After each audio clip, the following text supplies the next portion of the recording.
अल्हम्दुलिल्लाहि रब्बिल आलमीन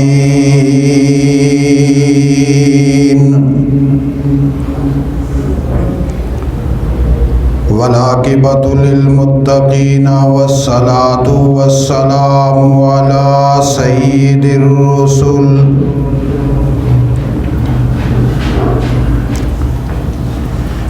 अस्सलातु वस्सलामु अला सय्यिदिर रुसुलि व खातमिन नबीय्यीन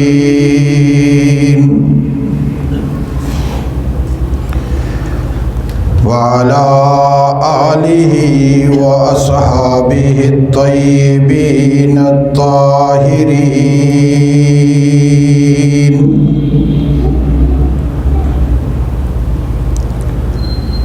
ला सियमा अलल खुलफाइर राशिदीन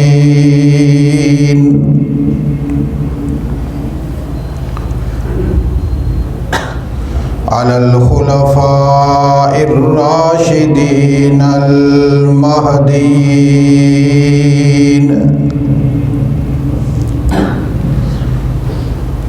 वलानतुल्लाहि अला आदाइहिम व आदाइल इस्लाम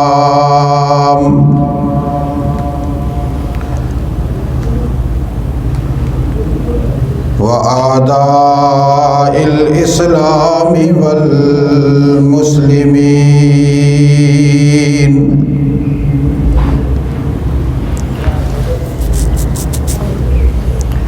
अम्मा बादु अऊज़ु बिल्लाहि मिनश शैतानिर रजीम बिस्मिल्लाहिर रहमानिर रहीम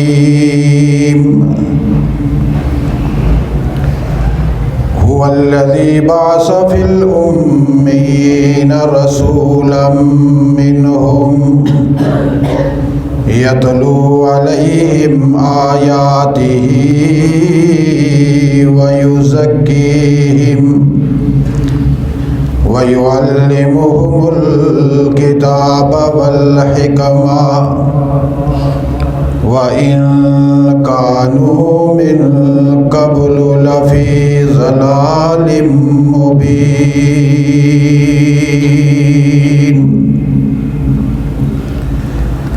क़ाल अल्लाहु तबारक व तआला फ़ी मक़ामिन आख़र लक़द कान लकुम फ़ी रसूलिल्लाहि उस्वतुन हसना सदक़ल्लाहुल अज़ीम। अल्लाहुम्मा सल्लि अला सय्यिदिना व मौलाना मुहम्मद व अला आलि सय्यिदिना व मौलाना मुहम्मदिन व बारिक व सल्लिम व सल्लि अलैहि सलातन दाइमन अबदन अबदा अला हबीबिका खैरिल खल्क़ि कुल्लिहिम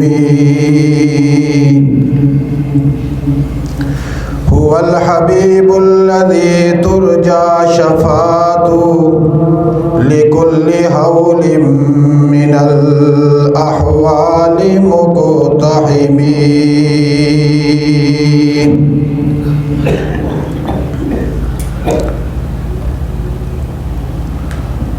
तलावत करदा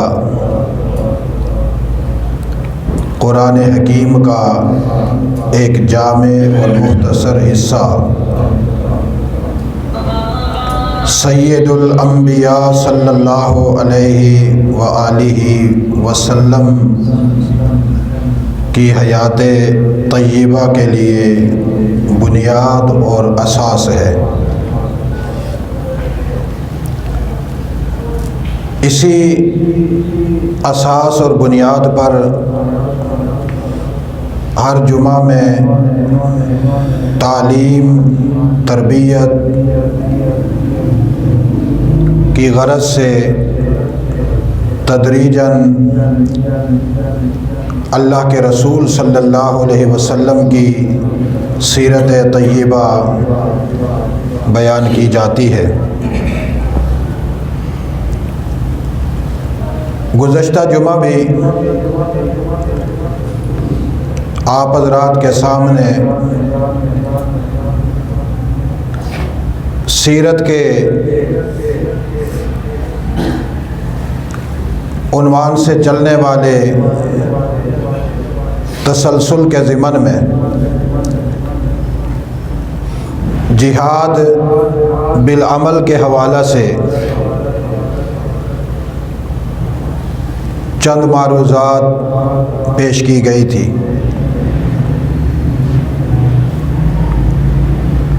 और इंशाअल्लाह जो हदीस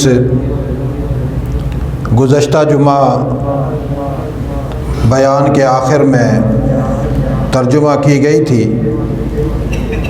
उसका ख़ुलासा आप हज़रात के सामने बयान किया जाएगा। अल्लाह के रसूल सल्लल्लाहु अलैहि वसल्लम की शरीयत में अमली जिहाद की हैसियत बहुत वसी है। मैंने पहले भी इसके हवाले से खुलासतन कुछ अर्ज़ किया था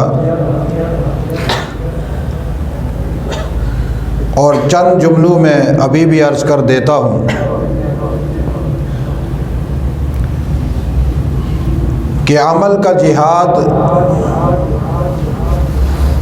बहुत वसी है और इतना ही मुश्किल है।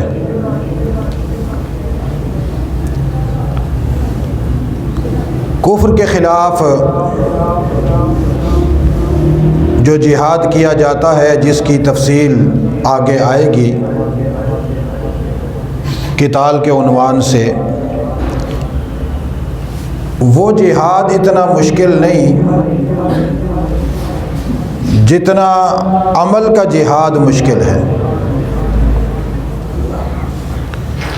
उसकी वजह यह है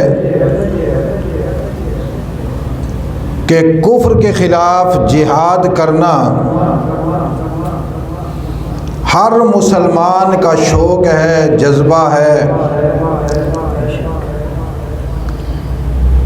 वो इजहार करे या ना करे, कुफ्र को अपना दुश्मन समझता है।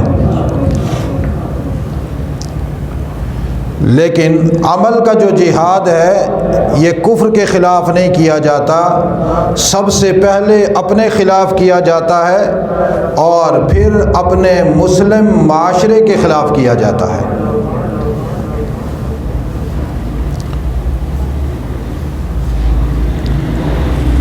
उस जिहाद में मद्दे मुकाबिल काफिर होते हैं,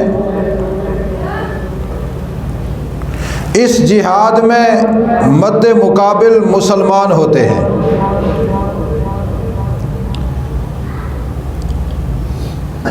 उस जिहाद में मद्दे मुकाबिल अग़यार होते हैं और इस जिहाद में मद्दे मुकाबिल अहबाब होते हैं।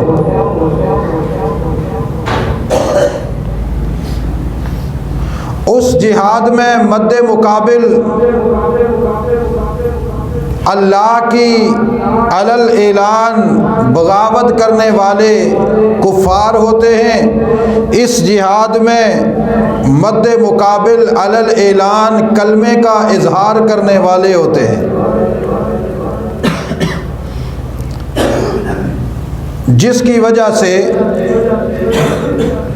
लोग इसको जिहाद नहीं समझते बल्कि इसको तनकीद समझते हैं।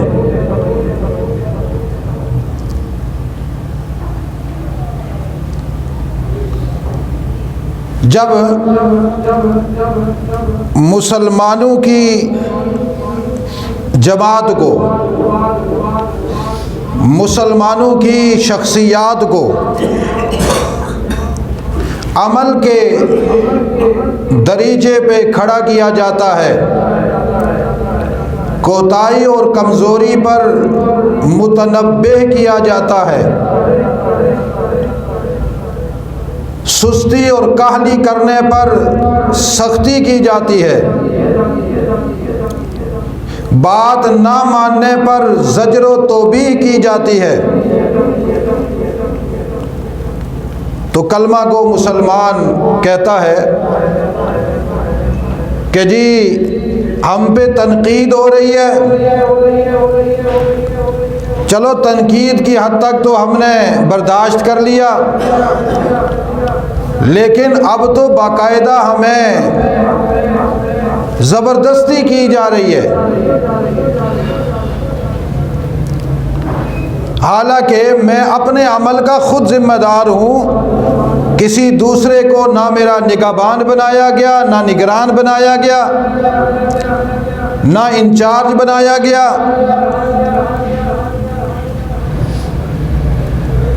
वो होता कौन है जो मुझे ये बात बतलाए, ये बात समझाए। और फिर इससे भी बड़ा मुश्किल मरहला ये होता है कि जब आदमी खुद अपने आप को मुजरिम बनाकर पेश करे कि मैं खुद बड़ा मुजरिम हूँ। एतराफ़ जुर्म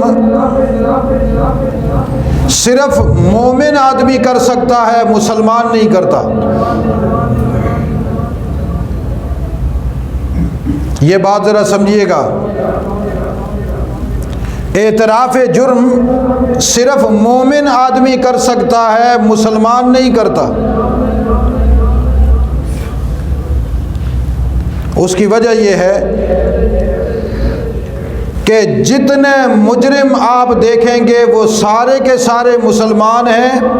वो अपने जराइम को सही साबित करने के लिए न सिर्फ अपनी दौलत लगा रहे हैं, बल्कि अपनी पूरी कुव्वत लगाकर अपने जराइम को सही तस्लीम करवाने के लिए जजों को भी ख़रीदते हैं, वकीलों को भी ख़रीदते हैं, गवाहों को भी ख़रीदते हैं, और जो उनके ख़िलाफ़ मुद्दाई होता है उसको भी ख़रीदते हैं।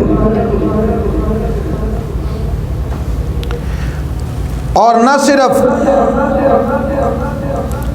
मुद्दाई को ख़रीदते हैं, बल्कि मार्केट में बिकने वाले मजहबी रहनुमाओं को भी ख़रीदते हैं।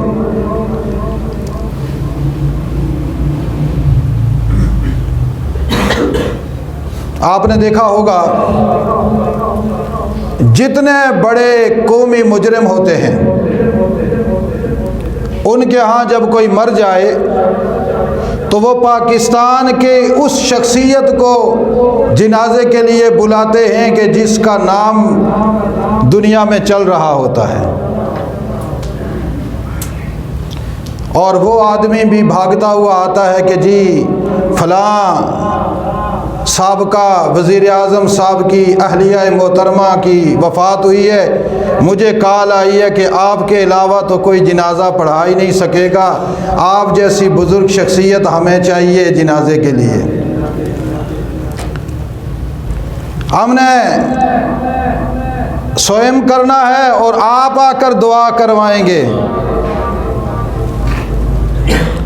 हमने चहलम करना है, आपकी मौजूदगी के बगैर चहलम मुमकिन नहीं है। क़िबला आपकी आप आएंगे, रौनकें लग जाएंगी, बहारें हो जाएंगी, और यहाँ तो बड़ा नूर फैलेगा। फिर उसकी वीडियोस बनती हैं, वो पूरी पूरी दुनिया में घूमती हैं, और लोग कहते हैं देखो लोग कह रहे थे कि फ़लाना बहुत बड़ा मुजरिम है, इसके यहाँ जब इसकी बेवी फोत हुई, माँ फोत हुई, बाप फोत हुआ, फ़लाँ शख्सियत ने आके जनाजा पढ़ाया, बीच में से तो ये अल्लाह वाला निकला। अब ये लोग ये काम क्यों करते हैं?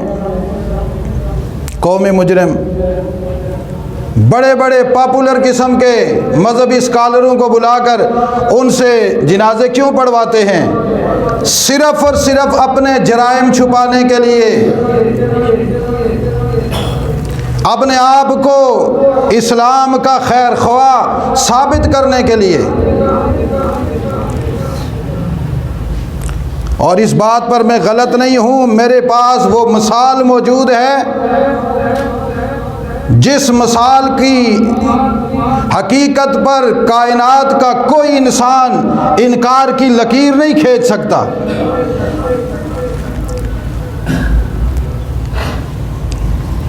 इमामुल अंबिया सय्यदुना व मौलाना मुहम्मदन अब्दुहु व रसूलुहु सब कहो सल्लल्लाहु अलैहि वसल्लम। आपकी महफिल में, मजलिस में बैठने वाला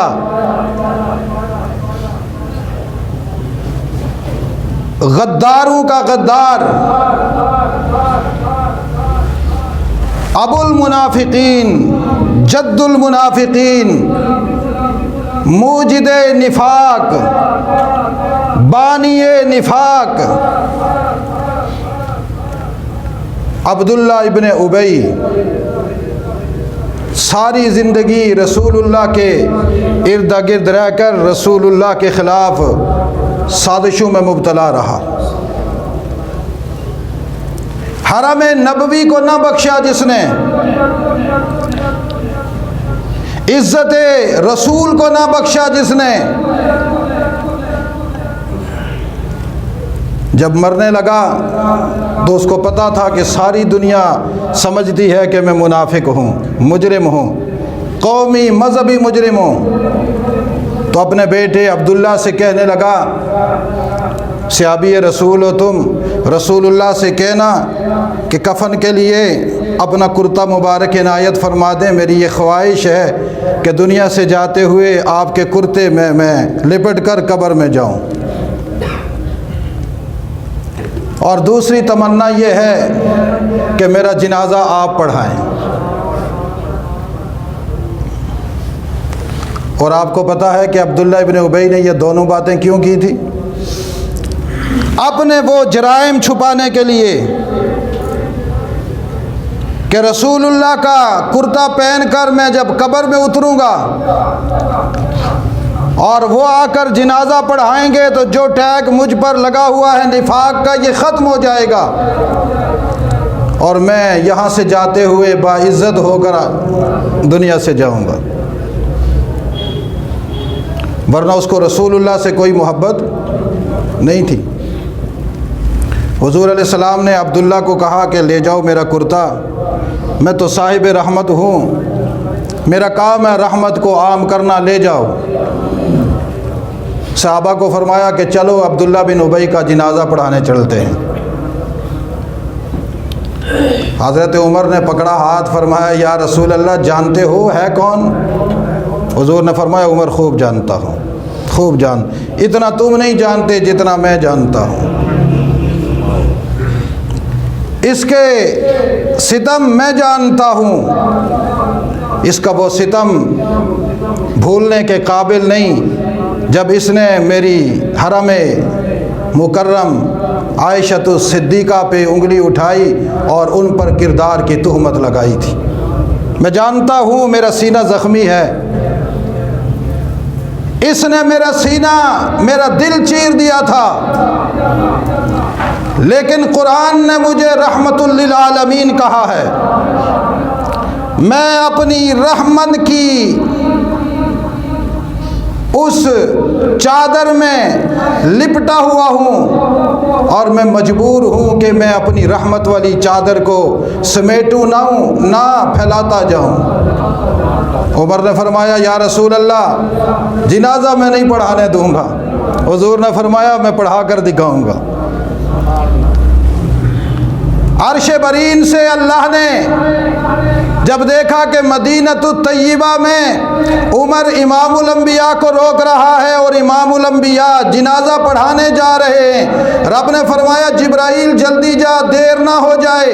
जिब्राइल ने कहा लब्बैक या जलील, कहाँ पर जाऊँ? कहा जाओ जाकर मेरे मोहम्मद को रोक दो और कह दो खुदा उमर का साथ दे रहा है, इसका जिनाजा अगर आपने पढ़ा दिया क़यामत तक कौमी मुजरिमों को, मजहबी मुजरिमों को रास्ता मिल जाएगा कि वो अपने आखिरी वक्त में किसी भी बुजुर्ग से जिनाजा पढ़ाकर ये साबित कर देंगे कि जी हम तो बड़े नेक थे, लोग वैसे ही हमें बुरा भला कह रहे थे। इसका जिनाजा ना पढ़ाना, अगर आपने जिनाजा पढ़ा दिया तो फिर उनके लिए रास्ता बन जाएगा।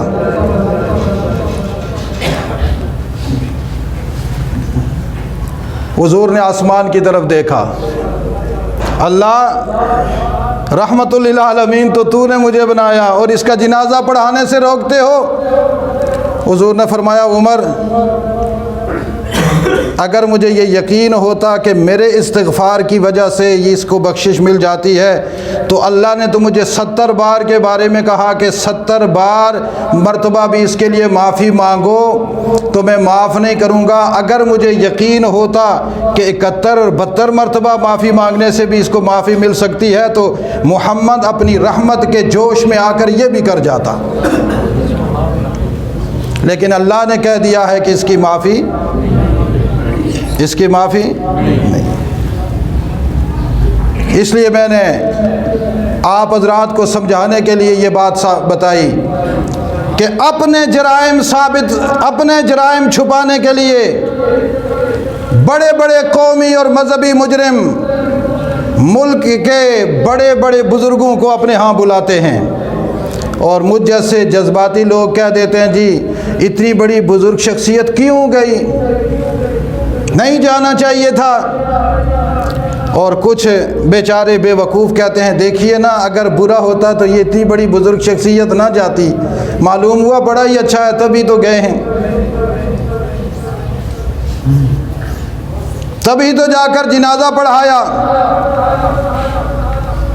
और कभी कभी वो मजबूर होकर, वो जो जाते हैं ना जिनाजा पढ़ाने, वो मजबूर होकर जब जिनाजे से फारिग होते हैं तो वो कहते हैं चलो हज़रत आप दुआ भी कर लें, वो ऊपर से दुआ भी शुरू कर देते। चूँकि वो जो जिनाजे में पढ़ी होती है ना अल्लाहुम्मा इग़फ़िर ली हय्यिना व मय्यितिना, वो अल्लाह ने कबूल नहीं की होती, ऊपर से और शुरू कर दो, और शुरू कर देते हैं। इसलिए मैंने कहा कि अपने आप को मुसलमान कभी भी मुजरिम नहीं मानता, वो अपने जराइम को चाहे दौलत की बिना पर छुपाए, चाहे मजहबी रहनुमाओं की छतरी के नीचे आकर छुपाए, वो अपने जराइम छुपाता है। और मोमिन आदमी अपने जराइम नहीं छुपाता। मोमिन आदमी से जुर्म हो जाए तो वो कहता है मुझसे मैं मुजरिम हूँ, मुझसे जुर्म हुआ है, मैं इतराफ़ जुर्म करता हूँ। उसका ईमान जुर्म छुपाने नहीं देता। मुसलमान का ये जाली इस्लाम उसको जुर्म मानने नहीं देता, इसकी घुट्टी में ये निफाक बना हुआ होता है। इसलिए अमल का जिहाद मुश्किल है, इसलिए मुश्किल है कि ईमान नहीं है, इस्लाम है। और इस्लाम, इसीलिए लोग धोखे में हैं, हमारे पास इस्लाम है, हमारे पास इस्लाम है, हम मुसलमान हैं। जो बहुत इस्लाम की बात करते हैं ना, सर पे कुरान रख कर मुझे बतलाएं, वो कहें जी कि अल्लाह की कसम हम मोमिन हैं। क्या कर दिखाएं?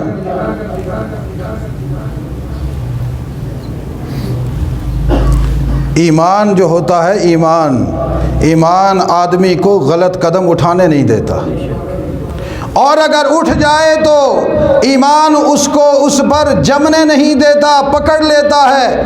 कहाँ गया है, हुआ है तुझसे जुर्म, गलती हुई है, पीछे हट, वापस आ। उस वक़्त तक उसको नींद नहीं आती जब तक कि अपने जुर्म पर अल्लाह से माफ़ी ना मांग ले।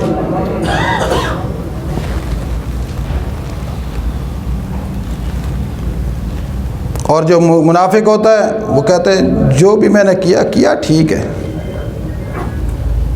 सोचता ही नहीं है। अगर सोच आ भी जाए कहता नहीं इस वजह से भी ठीक किया, इस वजह से भी। ये सारे दलाइल हैं मेरे पास। नतीजा क्या है? ज़िंदगी गुजारता है तो मुसलमान, मरता है तो मुसलमान, जनाजा भी हो जाता है, कब्र में भी दफन हो जाता है, अल्लाह के कागज़ों में मोमिन नहीं होता। इसलिए अपने दिल में ईमान उतारने की कोशिश कीजिए मेरे अजीज़ों। और हज़रत अनस की वालिदा मोहतरमा उम्मे अनस ने इसीलिए अल्लाह के रसूल से कहा था, या रसूल अल्लाह, मुझे पता है कि अल्लाह आपको बहुत जल्द जन्नत में रफ़ीक़ आला का मकाम देने वाले हैं। जअलकल्लाहु बिर्रफ़ीक़िल आला मिनल जन्ना। लेकिन या रसूल अल्लाह, मेरी तमन्ना है, आरज़ू है कि आप जब रफ़ीक़ आला में हूँ तो मैं भी आपके साथ हूँ। इसलिए मुझे वो अमल तो बतलाइए ना, ताकि दुनिया में जैसे हम आपके साथ मदीना में हैं, जन्नत में भी रफ़ीक़ आला में आपके साथ हूँ। तो हुजूर ने जवाबन फरमाया, 3 बातें बतला देता हूँ, 3 पर अमल करोगे रफ़ीक़ आला में मेरे साथ रहोगे।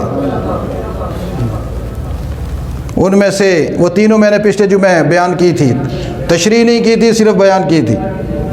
याद है किसी को? पहली चीज़, हाँ, गुनाहों से हिजरत करना। फरमाया उम्मे अनस, बस गुनाहों से हिजरत कर, गुनाहों की वादी से हिजरत कर, गुनाह ना करना। जिस बस्ती में, जिस आबादी में, जिस इलाके में तू मौजूद है, उस बस्ती से हिजरत कर जा। अगर वहाँ पर गुनाह है तो ये वादी दिल की वादी भी हो सकती है कि दिल से गुनाह की मोहब्बत निकाल लो। ये वादी जिस्म की वादी भी हो सकती है कि जिस जिस्म से गुनाह करते हो इस जिस्म को काबू कर लो। ये वादी मोहल्ला, सोसाइटी, इलाका, यूनियन काउंसिल, तहसील, ज़िला, सूबा, मुल्क भी हो सकता है कि जहाँ पर गुनाह होते हैं वहाँ से हिजरत कर लो।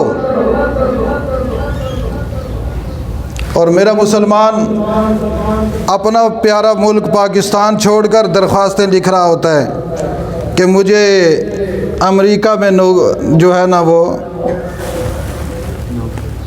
दी जाए, क्या नहीं वो हाँ वो इमिग्रेशन, नेशनलिटी, रहने की जगह। और वहाँ जाते हैं तो वहाँ लिखवाते हैं जी असल में हमें पाकिस्तान में जान से बड़ा ख़तरा है चूँकि हम अहमदी हैं। माँ ने मुसलमान जना, कान में आज़ान ख़त्म नबूवत की दिलाई गई, ख़तना मुसलमान नाई ने आकर किया, कुरान किसी मुसलमान ने पढ़ाया, माँ ने पाकीज़ा दूध अपनी छाती से पिलाया और उनको जाकर कहते हैं मैं अहमदी हूँ, मेरी जान को ख़तरा है, मुझे वो यहाँ नेशनलिटी दी जाए। फिर बरतानिया उसको देता है, फिर ये नमाज़ें भी पढ़ता है और हज करने भी आता है, अपने आप को मुसलमान कहलाता है। फिटे मुँह तेरा खिंजीर तेरे मुँह में पेशाब करे, गिलाज़त के मुजस्मे। हुज़ूर ने फरमाया गुनाह की वादी से हिजरत कर। गुनाह छोड़ना ये अहले ईमान का शेवा है। याद रखिएगा, गुनाहों से पाक कोई भी नहीं है, गुनाहों से पाक अंबिया हैं। बोलिए ऊंची आवाज़ से, गुनाहों से पाक अंबिया कोई गुनाह, कोई ख़ता, कोई गलती नहीं करते, हो ही नहीं सकती उनसे। और इस पर भी मैं कह दूं, मेरे कुछ सादे लोग मुसलमान कहते हैं यहाँ तो नबियों से गलतियाँ हुई, हम भी तो ये नबियों की तरफ, नबी गुनाह। अंबिया के बाद मकाम है सहाबा इकराम अलैहिमुर रिज़वान का। अल्लाह ने सहाबा को भी गुनाहों से महफूज रखा है। किसी सहाबी से कोई गुनाह सरजद नहीं हुआ, कोई सहाबी गुनाहगार नहीं। लेकिन अल्लाह ने मादा रखा है गुनाह का, सहाबा में भी रखा था। क्योंकि नबी नहीं है, उम्मती हैं, इसलिए उनमें मादा रखा, साथ उनके चारों तरफ गोल दायरा खींच दिया। मादा तो है गुनाह का, लेकिन इनके चेहरों पर मोहम्मद रसूलुल्लाह की निगाह पड़ी है। इनके दिल में कलमा मोहम्मद रसूलुल्लाह ने उतारा है, इनकी तरबियत मोहम्मद रसूलुल्लाह ने की है। लिहाजा ये गुनाह करेंगे नहीं, गुनाह करेंगे नहीं। जितनी बड़ी मोटी किताब कोई लिख ले, 36 जिल्दों में लिख दे कि फ़लाँ सहाबी से ये गुनाह हुआ, फ़लाँ से ये हुआ, उसकी वो 36 नहीं 72 जिल्दें लिख दे, वो सब झूठ पर मबनी होंगी। किसी अदना से अदना सहाबी ने कभी खुदा की कोई नाफरमानी नहीं की। जो उनको गुनाहगार कहता है, उसकी पैदाइश में गुनाह हुआ है, उसकी तख्लीक में गुनाह है। सहाबा के बाद हर आदमी से ख़ता और गलती हो सकती है और होती है, हो सकती भी है। और ऊंची आवाज़ से जब हो जाए तो फिर ईमान अंदर से कहता है गलत हो गया, माफ़ी मांग अल्लाह से। रूहुल मानी ने अपनी तफसीर में सूरह इन्ना अंज़लनाहु फ़ी लैलतिल क़द्र की तफसीर में लिखा है कि अल्लाह फरमाते हैं, अल्लाह के रसूल सल्लल्लाहु अलैहि वसल्लम ने फरमाया कि अल्लाह के नज़दीक गुनाहगार की गुनाह पर नादिम होकर जो आहो बुका होती है, उसमें जब ये अपने आंसू निकालता है और रोता है, उस पर जो इसकी आवाज़ निकलती है, अल्लाह फरमाते हैं कि मेरे करीब रहने वाले जो फरिश्ते सुबहान अल्लाह कहते हैं, उनके सुबहान अल्लाह की आवाज़ मुझे इतनी महबूब नहीं जितनी गुनाहगार के अपने गुनाह पर रोने की वजह से आवाज़ निकलती है और आह निकलती है, उसकी आह मुझे मकबूल है। फरिश्ते कहते हैं सुबहान अल्लाह, सारे पढ़ो अल्हम्दुलिल्लाह। आवाज़ आती है फरिश्तों की भी। और यहाँ ये रात को उठ कर कहता है या अल्लाह मुझसे गुनाह हो गया, माफ़ कर दे। फिर गुनाह पर नदामत इतनी होती है कि इसकी आवाज़ें निकल जाती हैं माफ़ी मांगते हुए, ये आवाज़ ऊपर जाती है। अल्लाह कहते हैं कि जिनको कुर्ब इबादत हासिल है, इनके कुर्ब इबादत के बावजूद इनकी सुबहान अल्लाह वाली आवाज़ मुझे इतनी महबूब नहीं जितनी कुर्ब निदामत वाले इस इंसान की आहो बुका मुझे महबूब है कि गुनाह इससे हो गया, मुझसे डरते हुए रो रहा है, इसका डरना मुझे ज़्यादा महबूब है।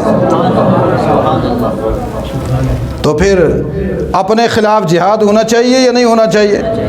ऊँची आवाज़ से और ऊँची आवाज़ से अपने आप को इतराफ़ जुर्म में लाकर जिहाद बिल अमल इसी को कहते हैं। अपने मुस्लिम माशरे में दूसरों के ख़िलाफ़ अमल का जिहाद, बुराई की इतनी कबाहत बयान करो, इतनी कबाहत बयान करो कि ताकि बंदे को बुराई नज़र आए।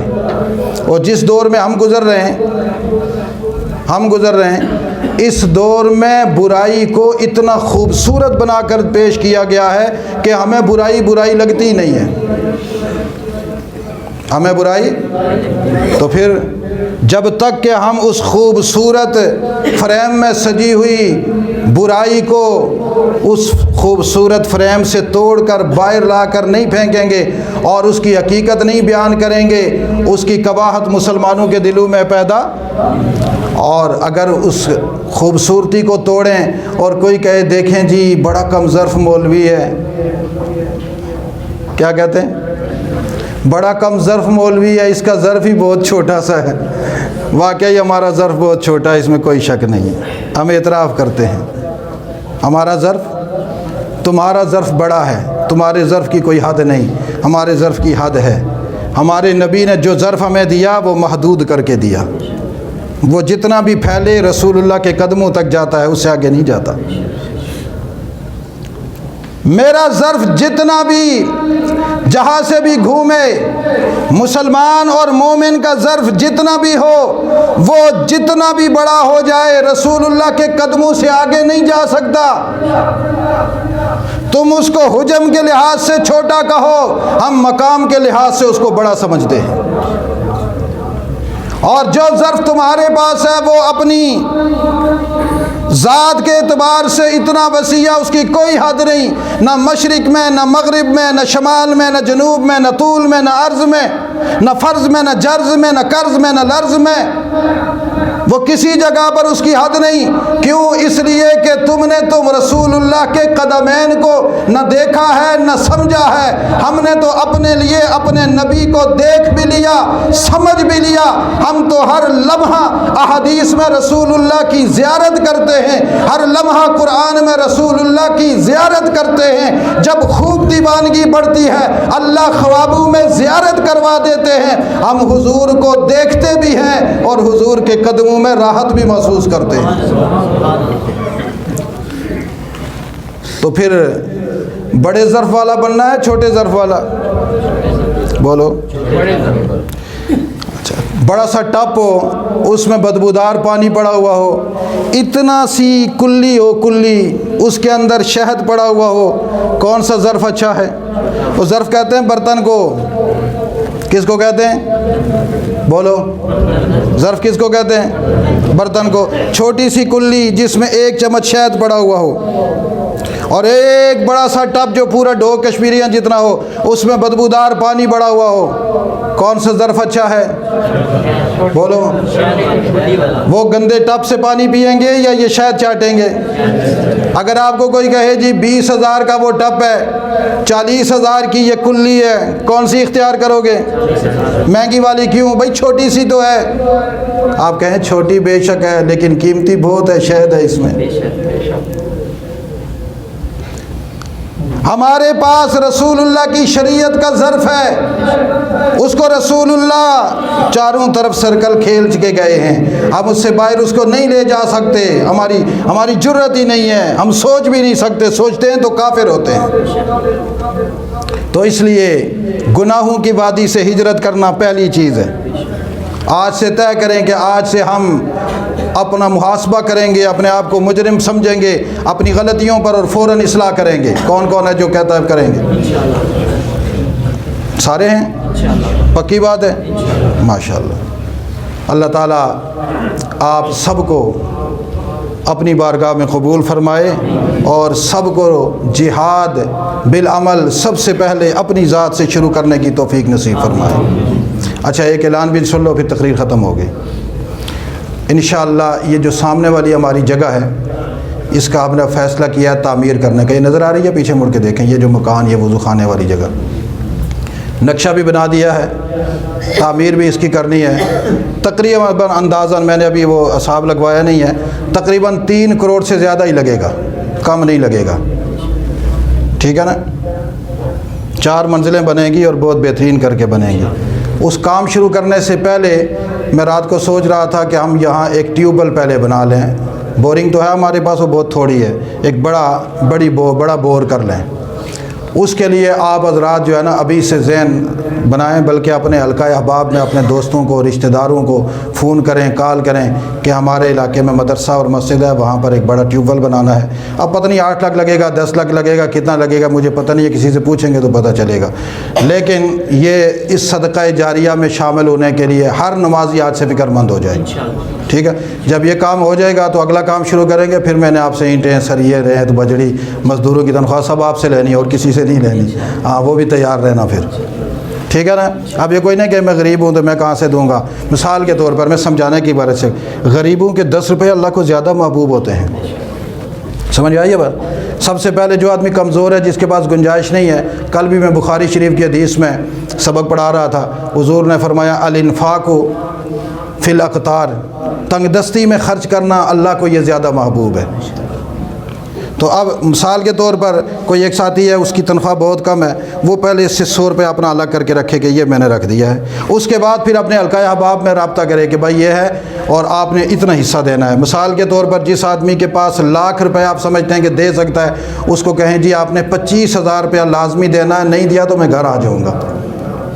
धमकी भी दिया करें साथ। ये ना कहा करें जी अपील की जाती है, आपको कोई अपील शपील नहीं होती। अपील क्यों करें? दीन के लिए अपील होती है? बोलो, हुक्म होता है ले आओ ले आओ, नहीं लाओगे कल क़यामत वाले दिन तुम्हारा गिरबान पकड़ेंगे। तो वो लाख रुपए देने की सलाहियत रखता है, उससे 25,000 वसूल करो ताकि कुछ वसूली तो हो ना। आप कहेंगे जी लाख रुपया दो, कहेगा अच्छा जी मैं दे दूंगा, इंशाल्लाह दे दूंगा, वो इंशाल्लाह में काम ख़राब हो जाएगा। तो इसलिए इस तरीके से दावत चलानी है। कौन कौन करेगा ये काम? अब वो पीछे वाले को हाथ नहीं खड़े हुए, उनका कोई इरादा नहीं है। हाँ सबका है। अल्लाह आपको जज़ा नसीब। लक़द यस्सरनल क़ुरआन लिज़्ज़िक्रि फ़हल